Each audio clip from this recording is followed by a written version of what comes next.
السلام عليكم ورحمة الله وبركاته. أهلا وسهلا مرحبا بكم أيها الطلاب والطالبات العزيز. أنا علي أصغر مدرس العربية.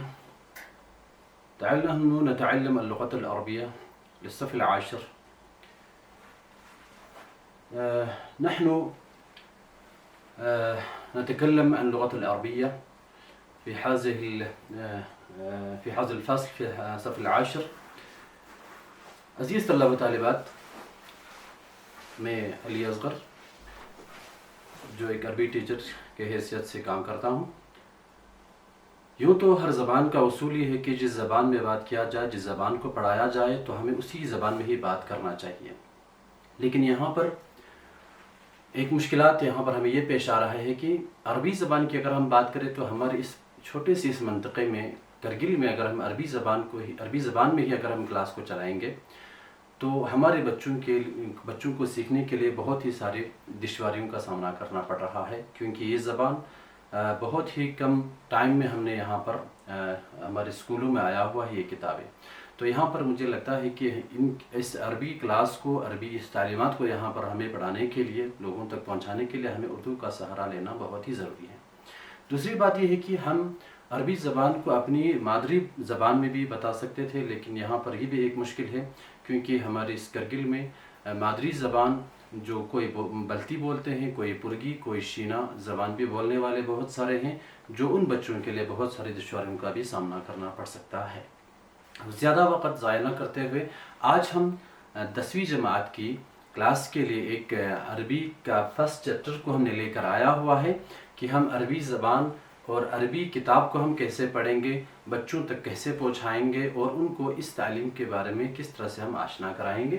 تو سب سے پہلے ہم عربی کتاب کو، عربی چیپٹر کو ہم سٹارٹ کرنے سے پہلے اس کے کچھ خود عربی زبان کی کچھ مختصر تعریف اب آپ کو بتانے جا رہے ہیں. اس کی ایک مختصر سی تاریخ ہم آپ کو بتانے جا رہے ہیں تاکہ عربی زبان کو سیکھنے سے پہلے اس کی تاریخ کو ہم حاصل کر سکیں، اس تاریخ کو جان سکیں، اس کی تعریف کو جان سکیں اور اس کی پڑھنے کے فوائد کیا کیا ہے، ہم ان فوائدوں کو بھی ہم جان لیں گے. اس سے ہمارے بچوں کو بہت زیادہ فائدہ حاصل ہو سکتا ہے. تو زیادہ وقت نہ گواتے ہوئے ہم سب سے پہلے عربی زبان کی ایک انٹروڈکشن آپ لوگوں تک پہنچانے کے لیے یہاں پر حاضر خدمت ہے. تو سب سے پہلے ہے انٹروڈکشن، تعریف اللغت العربیہ. عربی زبان کی تعریف کیا ہے؟ کہتے ہیں کہ تعریف اللغت العربیہ ہی ان العربیۃ ہی انها لغة العرب التي تعلموها ونطقوا بها وهي واحدة من أقدم اللغات في العالم. وأما تعريف اللغة العربية اصطلاحا فهي العربية هي اللغة التي يتكلم بها العرب ونزل بها القرآن الكريم وهي لغة السامية انتشرت في الشرق الأوسط والشمال أفريقيا. یعنی جو عربی زبان ہے یہ ان جگہوں پر بولا جاتا ہے اور اسی زبان میں ہی اللہ تعالیٰ نے اپنے کلام کو بھی نازل فرمایا ہے. اس کے بعد عربی زبان و ادب کی مختصر تاریخ، کیونکہ ایک طالب علم کے لیے عربی زبان کو پڑھنے سے پہلے اس کے تاریخ کو جاننے کی بہت زیادہ ضرورت ہے. مختصر تاریخ یہ ہے کہ عربی زبان سامی زبانوں کا ایک حصہ ہے جس کی تاریخ بہت قدیم ہے اور کلاسیکی عربی تقریباً 1600 سال پرانی ہے. اس کی اگر ہم دارا کی بات کریں، یہ عرب دنیا کی سرکاری زبان ہے اور اس کے مختلف لہجے دنیا بھر میں بولے جاتے ہیں. عربی زبان کی ایک طویل ادبی تاریخ بھی ہے جو نثر اور شاعری میں بہت مشہور ہے. اگر ہم شاعری کی اگر بات کریں گے تو دور جہالت سے لے کے عصر الحدیث تک سب سے زیادہ جو شاعری ہمیں دیکھنے کو ملتا ہے وہ عربی زبان کی ہمیں دیکھنے کو ملتا ہے، جہاں سے دوسری زبانوں نے بھی عربی شاعری کی اثرات ہمیں دیکھنے کو ملتا ہے. اس کی اگر ہم تاریخ کی بات کریں گے، ابتدائی دور عربی زبان کی ابتدا بہت پرانی ہے. حالانکہ کلاسیکی عربی تقریباً 1600 سال پرانی ہے. سامی زبان کا حصہ، یہ سامی لسانی خاندان کا حصہ ہے جس میں دیگر قدیمی زبانیں بھی شامل ہیں. عرب دنیا میں پھیلاؤ، عربی جو ہے دنیا میں کس قدر پھیلا ہوا ہے اگر ہم اس کے بارے میں بتائیں، یہ عرب دنیا کی سرکاری زبان ہے اور اس کے علاوہ ترکی، چاٹ، مالی، سنگھال، ارٹینیا، ایتھوپیا اور ایران جیسے خطوں میں بھی بولی جاتی ہے. ایران اور عراق، شام وغیرہ میں بھی یہ زبانیں بولی جاتی ہیں.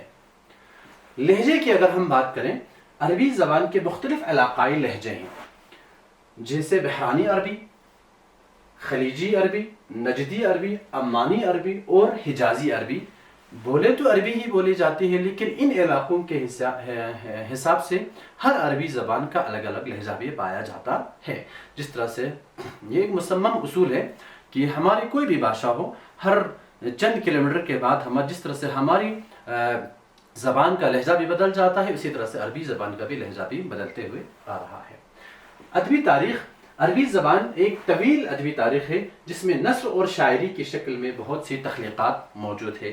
آپ عربی کتابوں کا اگر ہم مطالعہ کریں گے، نیٹ پہ جا کر اگر ہم دیکھیں گے تو عربی نثر اور شعر میں کتنی ساری تخلیقات موجود ہیں، ہمیں ان پر دیکھنے کو مل رہا ہے۔ اس کے علاوہ عربی زبان کے متعلق دیگر اہم معلومات یہ ہے کہ سرکاری زبان کی حیثیت سے اگر ہم بات کریں گے عربی کی، تو یہ 26 ممالک میں سرکاری زبان ہے عربی زبان۔ بولنے والوں کی تعداد کی اگر ہم بات کریں آپ کی معلومات کے لیے، تو عربی دنیا میں تقریباً 274 ملین لوگ عربی بولتے ہیں۔ عربک لینگویج اسکرپٹ ہسٹری، یہ عربی لہجے کی اگر ہم نے بات کر دیا، عربی تاریخ کی ہم نے بات کر دیا، اب یہاں پر ہمارے پاس ایک اور ضروری نقطہ جو ہے وہ ہے ہمارے پاس عربی زبان کا جو اسکرپٹ جو ہے ہمارے پاس، کیا وہ پرانے زمانے سے اب تک جو ہمارے پاس اسکرپٹ موجود ہے، کیا وہ آج بھی ویسا ہی ہوتا تھا، یا پہلے جو ہوتا تھا کیا پہلے والا اسکرپٹ یہی ہے، یا جو آج ہمارے پاس اسکرپٹ ہے کیا یہی پہلے زمانے سے اسکرپٹ چلتا آ رہا ہے؟ تو میں کہوں گا یہ بالکل نہیں تھا۔ سب سے پہلے جو یہ نقشہ اگر آپ دیکھ رہے ہیں تو اس نقشے کے حساب سے آپ دیکھ سکتے ہیں among 4024 authentic old Arabic text، اس عربک زبان کی لکھنے کا جو طریقہ جو ہے، وہ جو اسکرپٹ ہے، وہ اس طرح کی کچھ ہمیں دیکھنے کو ملتا ہے۔ یا اس سے پرانے زمانے کے اگر ہم زمانے کو دیکھیں گے تو وہاں پر بھی اس طرح کے الگ الگ طریقے کے اسکرپٹ ہمیں وہاں دیکھنے کو ملتا ہے۔ اس کے بعد اگر ہم تھوڑا سا آگے کی طرف چلتے آتے ہیں تو یہاں پر it's earliest from date back as early as 2000 BC، تو 2000 BC کے نزدیک تقریباً عربی زبان کا جو اسکرپٹ جو لکھائی جو ہے وہ اس طرح کا ہمیں دیکھنے کو ملتا ہے۔ اس کے بعد اگر ہم بات کرتے ہیں تو اس سے تھوڑا سا ترقی کرنے کے بعد ابجدیہ کے نام سے ہمارے پاس ایک اسکرپٹ آ جاتا ہے عرب لوگوں کے درمیان۔ تو یہ جو ابجدیہ ہے جس کو ہم اردو کے لحاظ سے یہاں پر ہم اس کا نقشہ کھینچا گیا ہے، وہ ہمیں اس نقشے کے مطابق اس طرح ہمیں دیکھنے کو ملتا ہے۔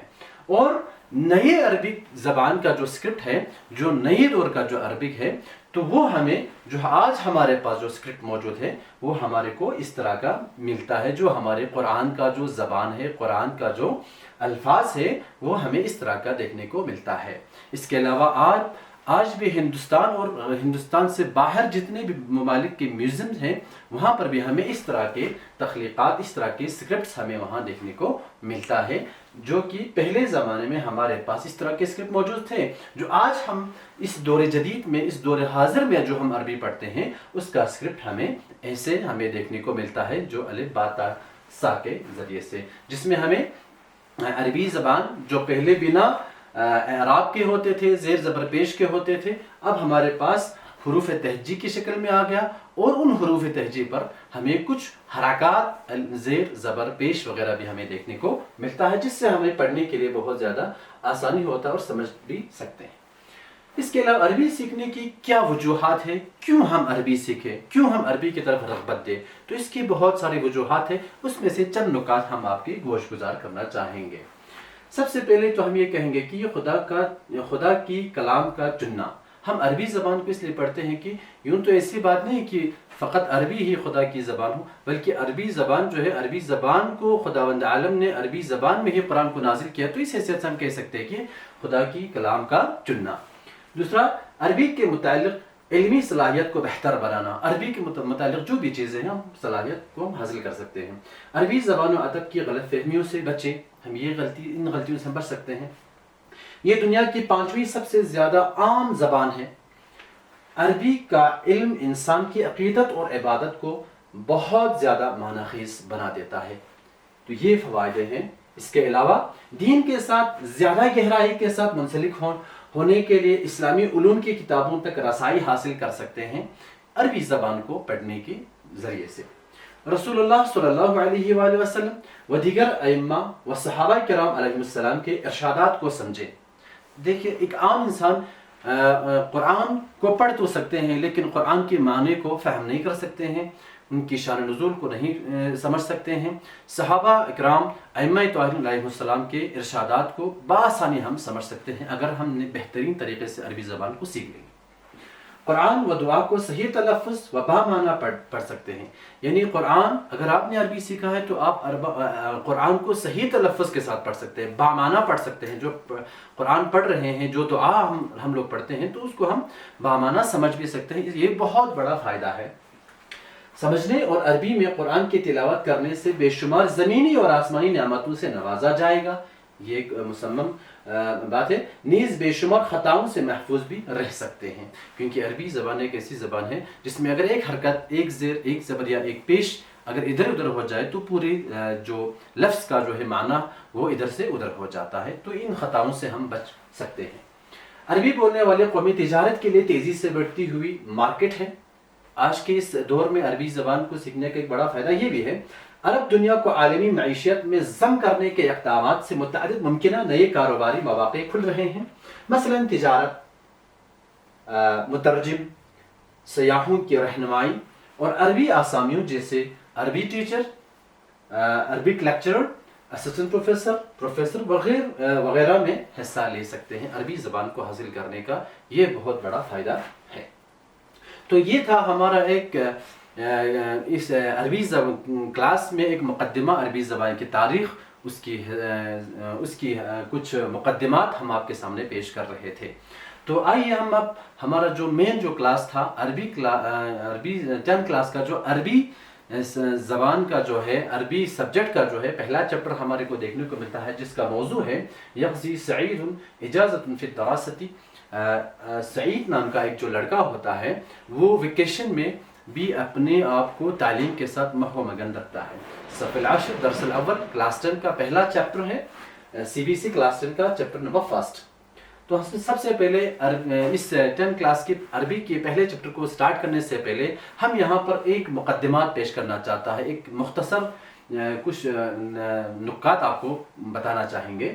تو اس میں سب سے پہلے ہم آپ کو یہ بتائیں گے، هناك 3 أصدقاء وهم يدرسون خلال العطلة، تین دوست ہیں جو اپنے ویکیشن میں، جو اپنی چھٹیوں کے ٹائم پر بھی اپنے آپ کو تعلیم کے ساتھ مگن رکھتے ہیں۔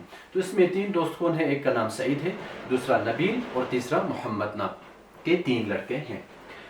سعید جو ہے اس پورے سبق کو سمجھنے کے لیے ہمیں زیادہ مفید ہوگا کہ سعید جو ہے یذهب الى بیت الصدیق محمد للمذاکرہ، سعید اپنے گھر سے نکلتا ہے محمد کے گھر جانے کے لیے ان چھٹیوں میں، تاکہ آپ ان کے ساتھ مل کر درس کی بحث و مباحثہ کر سکیں۔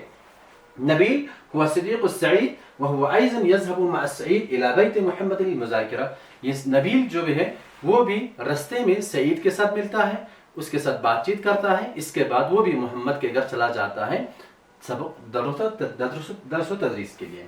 محمد جو ہے کان محمد فی انتظار اصدقاء، محمد اپنے گھر پر اپنے دوست، اپنے دوست سعید اور نبیل کے انتظار میں گھر میں ہوتا ہے۔ یہ ہمارے اس چیپٹر کا کلاس کا ایک مقدمہ ہے جو آپ کے ذہن میں ہونا نہایت ضروری ہے۔ اگر یہ آپ کے ذہن میں رہا تو ہم آگے پورے کلاس کو، پورے چیپٹر کو ہم اچھے سے سمجھ سکتے ہیں۔ یقضی سعید اجازت فی الدراس، صف العاشر درس الاول۔ تو شروع کرتے ہیں ہمارے سبق۔ انا سعید احمد، میں سید احمد ہوں، كنت في اجازت في مدرسة، طلبت من والدی اذن حتى اذهب الى بیت الصدیق محمد للمذاکرہ۔ میرا نام سید احمد ہے، میں چھٹیوں پر گھر پر آیا ہوا ہوں اور میں اپنے والد سے اجازت لیتا ہوں کہ میں اپنے دوست محمد کے گھر پر جا کر سبق پڑھ لوں۔ قال والدی، میرے باپ نے فرمایا، يمكن أن تذهب ولكن ينبغي أن تأخذ معك كل أدوات الكتابية اللازمة وكذلك الكتب۔ ٹھیک ہے، آپ جا سکتے ہیں۔ اس کے والد محترم اس کو یہ اجازت دے رہا ہے، لیکن آپ کے لیے ضروری ہے کہ آپ محمد کے گھر جاتے ہیں تو آپ کی ضروری کتابیں، قلم وغیرہ جو ہے آپ ساتھ میں لے کر جائیے۔ ينبغي أن تذاكر الدروس مع صديقك وأن لا تلعب كثيرا، آپ اپنے دوستوں کے ساتھ بحث و مباحثہ کرے، سبق پڑھے، لیکن آپ زیادہ کھیل میں وقت نہ گزارے. الامتحان قریب، کیونکہ آپ کا امتحان نزدیک ہے. ویلزم ایضا، اور آپ کے لیے یہ بھی لازم ہے، ضروری ہے، ان تاخذ معك الفطائر والسندویچات ولك ان تقاسمها مع صدیقك محمد، اور آپ کے لیے بھی ضروری ہے کہ اپنی کتابوں، قلم وغیرہ لینے کے ساتھ ساتھ آپ اپنے ساتھ کچھ ناشتہ، کچھ پیسٹریز، کچھ سینڈوچ وغیرہ بھی اپنے ساتھ لے جائے اور اپنے دوستوں کے ساتھ بانٹ کر اس کو کھایا جائے. اب یہاں پر جو ہمارے پاس جو سندویچات جو ہے وہ انگلش زبان سے، جو انگلش لینگویج سے نکال کر لایا گیا ہے، جس سینڈوچ کو سندویچات کا لفظ استعمال کیا گیا ہے. قالت والدتی، اور اس کی ماں نے فرمایا کہ لقد اعددت لك بعض الفطائر والكعك وهل تريد ان تاخذ معك بالزمزميه الماء ايضا. اس کی والدہ نے فرمایا کہ اگر آپ اپنے دوست کے گھر جانا چاہتے ہو، پڑھنے کے لیے جانا چاہتے ہو، تو آپ اپنے ساتھ کچھ ناشتہ لے کے جائیں، میں نے آپ کے لیے تیار کیا ہوا ہے. اس میں سے آپ کے لیے پیسٹری ہے. کاک، یہاں پر کیک کے لیے کاک کا لفظ استعمال کیا گیا ہے. آپ کیک لے کر جائیے اور اپنے ساتھ پانی بھی لے کر جائیے. قال سعید، سعید نے کہا لا یا امی، نہیں اے میری ماں، لا اخذ الزمزمیۃ ولا اخذ الطعام، نہ میں پانی لوں گا نہ میں کھانا. کیوں؟ فی بیت محمد یوجد الماء البارد والنظیف، کیونکہ محمد کے گھر میں صاف اور ٹھنڈا پانی موجود ہے. عندهم ثلاجۃ کبیرہ، ان کے گھر میں ایک بہت بڑا فریج ہے. سوف اخذ معي فقط فطائر الجبنیہ لأن محمد يحبها والأشياء الأخرى غير ضرورية، وذلك لأن والدة محمد تقدم لنا أكلات الكثيرة خلال ساعات المذاكرة وبعدها. کیوں؟ کیونکہ میں صرف میرے دوست محمد کے لیے پیسٹری لے کے جانا چاہتا ہوں، کیونکہ میرا دوست محمد جو ہے اس پیسٹری کو بہت زیادہ پسند کرتا ہے، اسی لیے میں صرف فقط پیسٹری لے کر جانا چاہوں گا. اور کیونکہ وہاں پر جب ہم پوچھتے ہیں تو محمد کی جو والدہ ہے، محمد کی جو ماں ہے، وہ ہمیں بہت سارے کھانے پینے کی چیزیں ہمیں وہاں پر مہیا کرتی ہے پڑھائی کے دوران. وفوق ذلك، اس کے علاوہ يعلمهم ان اخذت معي اكلات وهم ناس طيبون ويحبون الضيوف، اور وہ لوگ ہمیں کھانے کے لیے، پینے کے لیے بہت ساری چیز دیتے ہیں، اور وہ مہمانوں کا بہت زیادہ خدمت گزار ہیں، مہمانوں کا بہت زیادہ خدمت کرتے ہیں. كنت في طريقي الى بيت محمد اذ لقيت نبیلا. سعید فرماتا ہے، سعید کہتے ہیں کہ جب میں اس رستے کے دوران میں چل رہا تھا کہ محمد کے گھر چلا جاؤں درس کی بحث و مباحثے کے لیے، تو رستے میں مجھے نبیل ملا، ایک دوست اور جس کا نام تھا نبیل، جس کا تذکرہ ہم نے آپ کو مقدمے میں بیان کیا تھا. قال النبیل این تذهب یا سعید، اے سعید آپ کہاں جا رہے ہو؟ وانا في الطريق اليك لنذاكر الدروس معا، میں بھی آپ کے ساتھ مذاکرہ کرنے کے لیے، بحث و مباحثہ کرنے کے لیے، سبق پڑھنے کے لیے جاؤں گا. قلت تأخرت ولم تبلغی مقدما بذلك فلا بأس، چلو بہت لیٹ ہو گیا ہے، اس میں کوئی بات نہیں ہے. فلماذا لا تأتي معي نذهب سويا إلى بيت محمد، تو اگر ایسی بات ہے تو چلو آپ بھی ہمارے ساتھ محمد کے گھر چلتے ہیں، وہاں پر درس و تدریس کی مطالعہ کرنے کے لیے. فقال النبیل، نبیل نے کہا من محمد هذا، یہ محمد کون ہے؟ قلت، سعید کہتا ہے کہ میں نے کہا هو صدیقی، وہ میرا دوست ہے. انت لا تعرف، کیا تم اس کو محمد کو نہیں جانتے ہو؟ هو من الصف الثامن محمد ولد ذکی، محمد جو ہے وہ 8ویں کلاس کا ایک طالب علم ہے، 8ویں کلاس کا ایک بچہ ہے، اور وہ بہت ہی ذہین طالب علم لڑکا ہے. سوف يساعدنا في فهم الدروس ويحل لنا اسئلة الصعبة، وہ ہمیں سبق پڑھنے میں مدد کرے گا اور ہمارے مشکل سوالوں کو بھی حل کرے گا.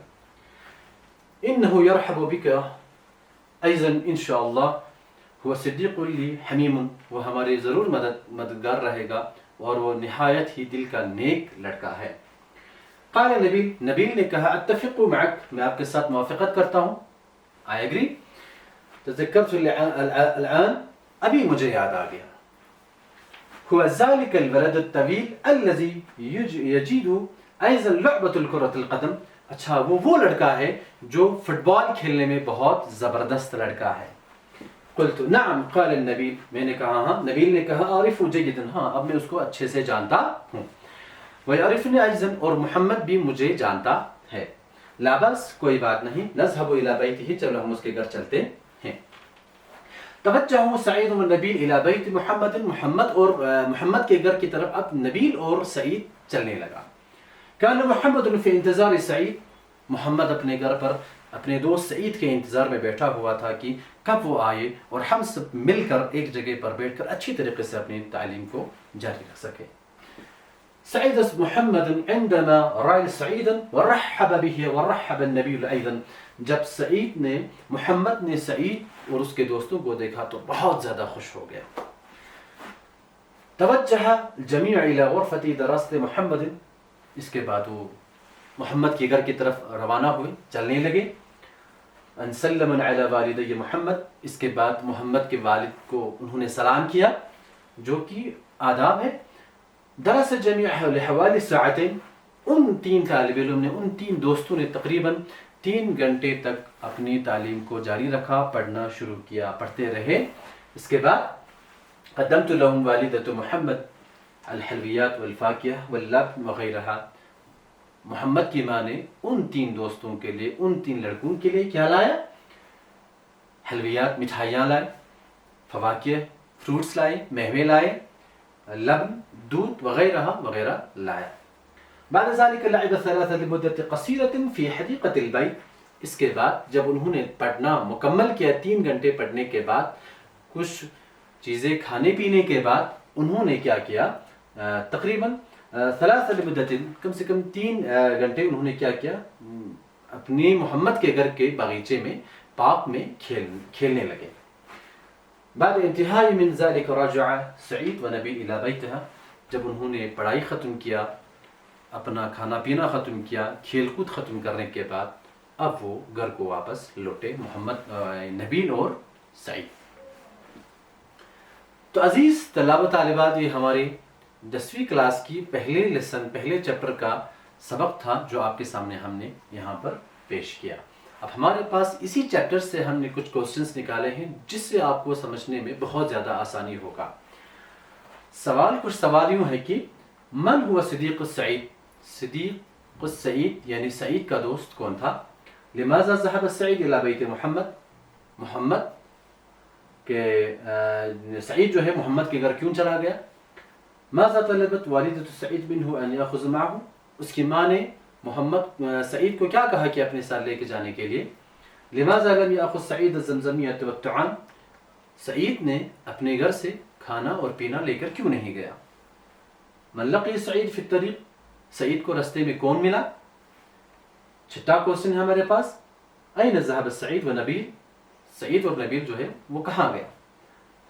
ساتواں ہے هل يعرف نبیل محمد، کیا نبیل محمد کو جانتے تھے؟ من كان في انتظار سعید، انتظار سعید کے انتظار میں کون بیٹھا ہوا تھا؟ ماذا قدم والدة محمد لهم، محمد کی ماں نے، محمد کی والدہ نے ان دوستوں کے لیے کیا پیش کیا، کیا لایا؟ اور آخری سوال ہے ہمارے پاس، ماذا فعل الجميع بعد الدراسة، جب ان تین دوستوں نے، ان تین طالب علوم نے پڑھنا لکھنا ختم کیا تب انہوں نے کیا کیا؟ یہ ہمارے پاس کچھ ضروری سوالات ہم نے آپ کے سامنے یہاں پر تیار کیا ہوا ہے۔ اس کے بعد ہے خلاصۃ الدرس، اس سبق کا خلاصہ کیا ہے؟ سعید كان في إجازة من المدرسة وطلب من والده إذن للذهاب إلى بيت صديقة محمد للمذاكرة، اس پورے سبق کو اگر ہم خلاصے کے طور پر بتائیں گے تو خلاصہ یہ ہے کہ سعید جو چھٹی کے دوران اپنے گھر پر آیا ہوا تھا، ان چھٹیوں کے دوران، اس ویکیشن کے دوران وہ اپنے والد سے اجازت لیتے ہوئے اپنے دوست محمد کے گھر پڑھنے کے لیے چلا جاتا ہے۔ والد وافق وطلب منه ان ياخذ كل الادوات الكتابيه والكتب، اس کے والد اس کو اجازت دیتا ہے، لیکن اس سے یہ بھی کہا جاتا ہے کہ آپ اپنے ساتھ کتابیں، قلم، ایسی ضروری چیزیں، اپنی تعلیمی ضروری چیزیں لے کر جائیں، اور ساتھ میں کچھ کھانے پینے کی چیزیں بھی آپ ساتھ میں لے کر جائیں۔ سعید ذهب الى بیت محمد وقابل نبینا فی الطریق، سعید محمد کے گھر جا رہے تھے لیکن رستے میں اسے اس کا ایک دوست نبیل بھی ملا، اس سے ملاقات کیا۔ نبیل انضم الیہم وذهبوا جميعا الى بیت محمد، نبیل نے بھی وہاں پر موافقت کیا، اس کے ساتھ ملاقات کیا، اور نبیل بھی اپنے دوست سعید کے ساتھ مل کر محمد کے گھر جانے کے لیے راضی ہوا. درسوا حوالي ساعتين وتناولوا الطعام والحلويات. تقریباً انہوں نے 3 گھنٹہ پڑھنے کے بعد، درس ختم کرنے کے بعد انہوں نے کچھ مٹھائیاں اور کھانا وغیرہ کھا لیا. بعد ذلك لعبوا في حديقة البيت ورجعوا إلى بيوتهم. جب انہوں نے پڑھنا ختم کیا، کھانا پینا ختم کیا، تو انہوں نے تقریباً محمد کے گھر کے باغیچے میں، اس پارک میں کچھ گھنٹے وہاں پر کھیلنے بھی لگا وہاں پر. الدروس المستفادة من القصة، جس سے ہم اگر کہیں گے کہ اس پورے سبق کو پڑھنے کے بعد ہمیں کیا حاصل ہوا. What did we learn؟ کیا ہم نے سیکھا ہے اس سبق کو پڑھنے کے بعد؟ پہلا، اہمیت الاستئذان. یجب ان نطلب الاذن من الوالدین قبل الذهاب الى اي مکان. سب سے پہلی چیز ضروری یہ ہے کہ کسی بھی انسان کے لیے، کسی بھی طالب علم کے لیے، کسی بھی اسٹوڈنٹس کے لیے ہمیں یہ ضروری ہے کہ ہمیں جہاں پر بھی جانا ہے، اس سبق نے ہمیں یہ سکھا دیا کہ ہمیں ضروری ہے کہ اپنے گھر والوں سے، اپنے والدین سے ہمیشہ اجازت لیا جائے. نقطہ دوم، التخطيط الجيد. يجب أن نخطط جيدا للدرس وأن نأخذ كل الأدوات اللازمة. ہمیں ایک ٹائم ٹیبل بنانا چاہیے. ہمیں اس قدر ذمہ دار ہونا چاہیے کہ ہمیں جب کہیں جگہ جانا ہے یا تعلیم پڑھنے کے لیے جانا ہے، سبق حاصل کرنے جانا ہے، تو سب سے پہلے ضروری ہے کہ اپنے لوازمات کو، اپنے ان کتابیں، قلم وغیرہ، ان سب چیزوں کو دھیان سے اٹھائے اور بستے میں ڈال کر لے چلا جائے. تیسرا، المشارکۃ والتعاون. ہمیں شرکت کریں اور ایک دوسرے کے ساتھ مل جل کر کام کریں. یجب ان نتشارک مع اصدقائنا ونساعدهم في الدرس. ہمیں مل جل کر پڑھنا چاہیے اور ایک دوسرے کی مدد اور تعاون کرنا چاہیے. اس سے فائدہ یہ ہے کہ جو ہمیں سمجھ میں نہیں آیا ہے وہ ہم دوسرے سے حاصل کر سکتے ہیں، جو دوسروں کو کچھ سمجھ میں نہیں آیا انہیں ہم پڑھا سکے، سمجھا سکے. الاحترام والتقدیر. یجب ان نحترم ونقدر الآخرین خاصة الوالدین والاصدقاء. ہمیں ان لوگوں کا احترام بھی کرنا چاہیے، چاہے ہمارے والدین ہو یا ہمارے دوست ہو، ان کا ہمیں ہمیشہ احترام کرنا چاہیے. تنظیم والترتیب. یجب ان نكون منظمین وان نرتب وقتنا جيدا للدرس واللعب. سب سے پہلے ہمیں ایک چیز تعلیم کے درمیان ہمیں بہت ضروری ہے کہ ہمیں ایک بہترین ٹائم ٹیبل بنایا جائے، ترتیب کے ساتھ، منتظم طریقے سے ہمیں کیا کرنا چاہیے، انتظام کر کے ہمارے وقت کو بھی بچانا ہے اور ہمارے درس کو بھی صحیح ٹائم پر پڑھنا ہے، اور ہماری کھیل کود کے لیے بھی ہمیں ایک صحیح وقت نکال کر کھیلا جائے. التواضع والکرام. مہمان نوازی کرنا، خدمت کرنا. یجب ان نكون متواضعین وان نقدر کرم الآخرین. اگر ہمارے گھر پر کوئی آ جاتا ہے، کوئی دوست، کوئی احباب آ جاتا ہے، تو ہمیں ان کا بھی کیا کرنا چاہیے، خدمت گزار ہونا چاہیے، ان کا خاطر تواضع بھی ہمیں کرتے رہنا چاہیے. الصداقة الجيد مهمة جدا في حياتنا ويجب ان نحافظ عليهم. ہماری زندگی میں، ہمارے اس حیات میں ہمیں ضروری ہے کہ ہمیں ایک سچا دوست بنایا جائے. اپنی زندگی میں ایسے خراب یا بدترین دوستوں سے ہمیں پرہیز کرنا چاہیے، بچے رہنا چاہیے، اور ہماری زندگی میں ایک بہترین تبدیل لانے کے لیے بہترین دوست کا انتخاب کرنا، بہترین دوست کا چننا ہمارے لیے نہایت ضروری ہے. مگر نہ ہماری زندگی غلط دوستوں کے ساتھ اگر رہیں تو ہماری زندگی بھی نہایت ہی خراب ہو سکتا ہے. تو اسی کے ساتھ ہمارے آج کا جو چیپٹر جو تھا، ہمارا جو آج کا جو کلاس تھا وہ ختم ہونے جا رہا ہے، اختتام پر پہنچا ہے. شکر لکم علی الاستماع والمشاہدہ. شکر لکم شکرا جزیلا. اراک لاحقا. مع السلام. Thank you so much. Thank you for watching. Don't forget to subscribe. Click the bell icon